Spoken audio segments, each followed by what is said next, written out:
તેમણે અમેરિકાના જે વડા છે તેમની સાથે પણ બેઠક કરી હતી, દ્વિપક્ષીય બેઠક કરવામાં આવી જો બાઇડનની સાથે, અને ભારત અમેરિકા પાસેથી ડ્રોન ખરીદવા પર વિચારણા કરી રહ્યું છે. તો તેને લઈને જે ડ્રોન ખરીદવામાં આવશે તે ડ્રોન શું ફાયદો થશે, તેનાથી ડ્રોનની વિશેષતા શું છે તેની પણ આપણે વાત કરીશું.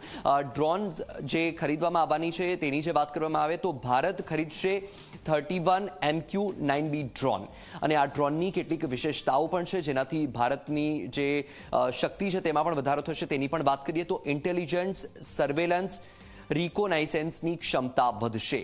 આ ડ્રોનની મદદથી 16 ડ્રોન્સ સ્કાય ગાર્ડિયન, સી ગાર્ડિયનનો સમાવેશ કરવામાં આવશે.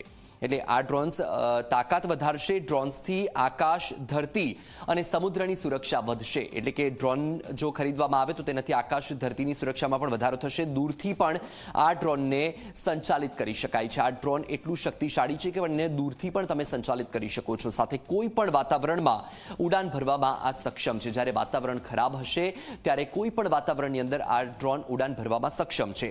40 કલાકથી વધુ સમય સુધી સેટેલાઇટ દ્વારા આ ડ્રોન ઉડી શકે છે. એટલે કે 40 કલાકથી પણ વધારે સમય સુધી આ ડ્રોન ઉડી શકે છે. આ ડ્રોન્સ ભારતીય સેના, નેવી અને એરફોર્સને આપવામાં આવશે. 16 ડ્રોન્સ હિન્દ મહાસાગરમાં નજર રાખશે. એટલે કે આ જે 16 ડ્રોન્સ છે એ હિન્દ મહાસાગરમાં પણ સતત નજર રાખશે. 8 ડ્રોન્સ ચીન અને પાકિસ્તાન સીમા પર નજર રાખશે. એટલે કે જે ડ્રોન્સ ખરીદવાની વાત ચાલી રહી છે તે ડ્રોન્સની કામગીરીની વહેંચણી કરી દેવામાં આવશે. 8 ડ્રોન્સ ભારતીય વાયુસેનાને અપાશે. એટલે કે કેટલાક ડ્રોન્સ, 16 જેટલા ડ્રોન્સ છે જે નેવીને અપાશે, તો સીમા પાર ઓપરેશનને અંજામ આપી શકશે વાયુસેના. એટલે કે જે ડ્રોન્સ છે એ ડ્રોન્સ ખરીદવાની વાત કરવામાં આવી રહી છે તેનાથી ભારતની શક્તિમાં વધારો થશે. તો સાથે જ PM